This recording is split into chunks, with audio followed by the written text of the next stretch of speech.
Welcome back to the Science of Peace. And today, you know what I want to talk about?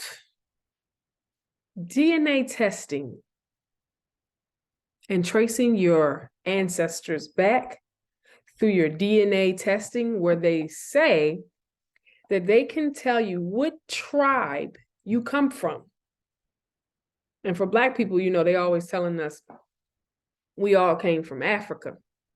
And they even have shows showing us where they have celebrities come on and get their DNA tested. And then they show them, oh, you come from the so-and-so tribe in the Congo, or you come from this tribe in the whatever, right? But when I do a little bit more research, it's almost impossible for them at this stage, this level of consciousness, this level of science, for them to pinpoint that you come from an actual tribe in this actual village. And what they're not telling us is that when they do the DNA test, they only have the capability to research less than 0.0 something percent. And there was actually a report done on CBS where they did some research and they interviewed some of these genetic scientists and forced them to tell us the truth. And I really want people to know this when you go get these tests done through these various companies and you send off your DNA. And it comes back and it's like, oh, you're 50% Asian, you're 8% European, that they're only able to test less than 0.0%. And I don't know the exact number right off the top of my head, but I'm going to show you the documentary or the research video from CBS that was done years ago of the actual percentage that was tested. But I just found it interesting, and I thought that people should know this before they go get these tests done. And not to say that none of the information is accurate, because there is some good information that has been found. A couple of my family members have done the DNA test, and they were able to track us down with some of our real ancestors. Really living ancestors, if you want to say that, living family members that we know are our family. But they only had that capability because those family members also tested using that same specific website. You know what I'm saying? So, I mean, it has some good use, but I would just also caution to don't take everything that they say when it comes back and it tells you you're from some tribe in Africa. They don't have the capability to tell you that. And here's why. Let's check this out. Share my screen. All right. Now watch.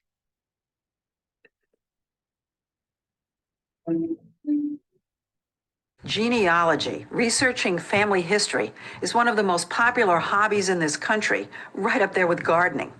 A nation of immigrants, we almost all come from somewhere else we wish we knew more about. So searching for our roots holds tremendous appeal. And today there's an exciting new addition to the genealogist's toolkit, genetic genealogy. It turns out that inside each one of us, within every cell of our bodies, is information about who our ancestors were, where they lived, and who we're related to today. Our DNA contains hidden stories about our past, and scientists, together with businessmen, are now offering ways to help us read them. Who am I? Why do I look the way I do? It's like discovering American history through yourself. The American history Vi discovered is a common one, it turns out. Geneticist Rick Kittles runs a company called African Ancestry that specializes in DNA testing for Black Americans. He says a full 1/3 of the men he tests find out they have a white male relative somewhere back in time. How do people who find this out react? Some Black men get upset and say, look, I'm Black. Look at me, I'm Black. And, and I say, yeah, you are. But this small segment of your DNA doesn't go back to Africa, but to Europe. We are a mosaic of many different ancestors. We can go back several generations, and there are hundreds of people thousands of people who actually contributed to our DNA. And that's the rub. This business of genetic genealogy is fraught with limitations. For one thing, it can only provide information about a tiny fraction of our ancestry. Because we get half our DNA from our mothers and half from our fathers, almost all of our DNA gets shuffled and remixed every generation, making it impossible to trace what comes from whom. There are just 2 bits of DNA that remain pure: the Y chromosome, which passes directly from father to son, and something called mitochondrial DNA, which passes unchanged from mother to child. Hank Greeley, a law professor at Stanford University, has studied this new field. He worries that people don't realize just how many ancestors they actually have. 8 generations ago, both you and I had 256 great-great-great-great-great-great-grandparents. Wait, you're saying that if you go back 8 generations, we have 256 great-great-great-grandparents? Yes, it doubles every generation. So you've got 2 parents, you have 4 grandparents, you have 8 great-grandparents, 16 great-great-grandparents, and it adds up fast. It adds up so fast, in fact, that if you go back 20 generations, you've got over 1 million grandparents. 1,048,576 to be exact. And in each generation, DNA testing can provide information about only 2 of them. So you could be Peruvian on your mother's side, Japanese on your father's side, Swedish on everything else. And you'll never know. And you'll never know the Swedish from the Y chromosome or the mitochondrial DNA. Now, you've looked at several of these companies that are doing these tests. Yes. Do you think that they explain what you just explained to us? No, I don't think any of them does as good a job of pointing out the limitations. But, businesses often don't go around telling you how weak their product is. We don't oversell. I mean, we just say, look, we provide a service. If you're interested in exploring a tiny bit of your DNA and trace its ancestry, we can do that. When you say it's a tiny little amount, It's less than 0.1%. and that's pretty teeny.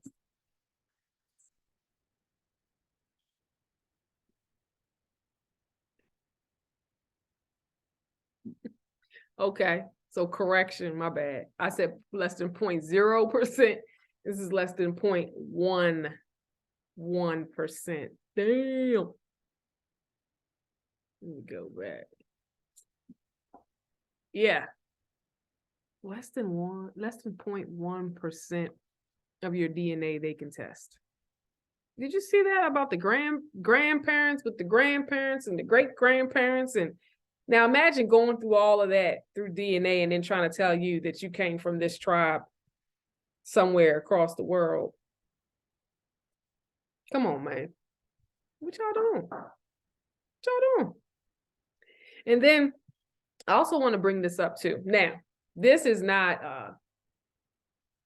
100% scientifically confirmed, but I always wanted to bring up this whole concept of the Eve gene. I don't know if you've seen some of this trending. This was years ago when this was trending about how the so-called Black woman, and I do say so-called Black woman because, there's a lot of discrepancy about, who we are and should we refer to ourselves as colors and all of that. And I'm not going to get into all of that. It's a whole nother discussion, but I do know that my skin is brown. You know what I'm saying? This sweatshirt is Black.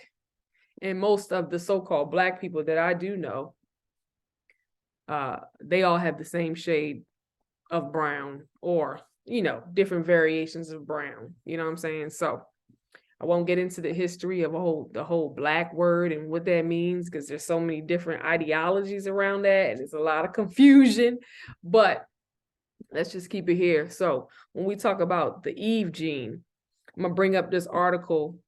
I'll first bring up the meme that some of you may have seen. And then I'll bring up another article that I read in reference to that. And it kind of, you know, it has some good parts that make sense.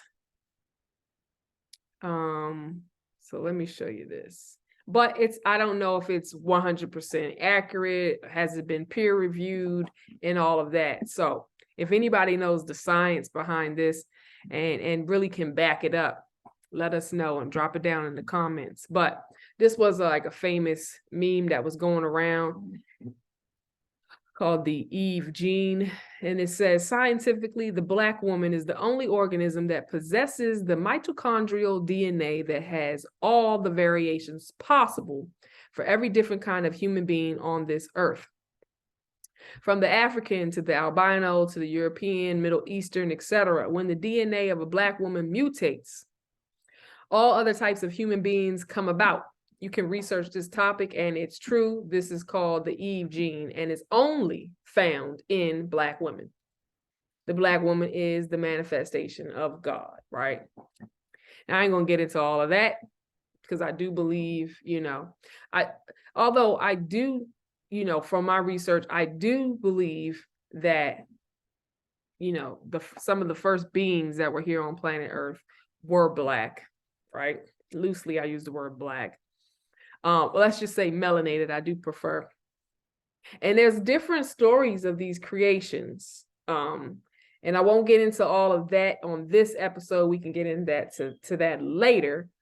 But basically it's saying that within the Black woman, you can find the necessary components that would produce every other race, right? So therefore, it would make it difficult for you to even attempt to try to say that this Black woman comes from this particular African tribe, right? And she is 80%, you know, African, and then whatever country, Nigerian or whatever. Because for one, you're only testing less than 0.1%. And then I'm sure if you probably tested, according to this theory, if you tested more, if you had the capability to test more of her DNA, or whatever that would require, you would see that every race, you would find every race within her DNA, right? So how can you then just say, oh, well, you're 80% this, you're 50% this, you're 30%, you know what I'm saying? So that comes that confusion there. But I did want to bring this up because it is a controversial topic. And I think that people should know, at least we do know for a fact that these DNA companies are only able to test less than 0.1% of your DNA. So keep that in mind when you go send off your DNA to these different companies, okay? So I want to go back to this other article that I found on newscientist.com, which is referencing that theory of the mitochondrial Eve DNA. And if we go here to this paragraph, he mentions, if you trace back the DNA in the maternally inherited mitochondria within our cells, all humans have a theoretical common ancestor. This woman, known as mitochondrial Eve, lived between 100,000 and 200,000 years ago in southern Africa. She was not the first human, but every other female lineage eventually had no female offspring, failing to pass on their mitochondrial DNA. As a result, all humans today can trace their mitochondrial DNA back to her. Within her DNA and that of her peers existed almost all the genetic variation we see in contemporary humans. Since Eve's time, different populations of humans have drifted apart genetically, forming the distinct ethnic groups we see today.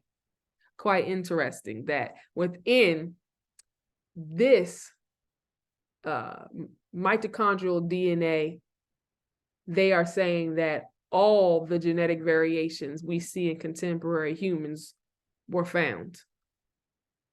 Something to think about. Tell me your thoughts. Let me know. You know what I'm saying?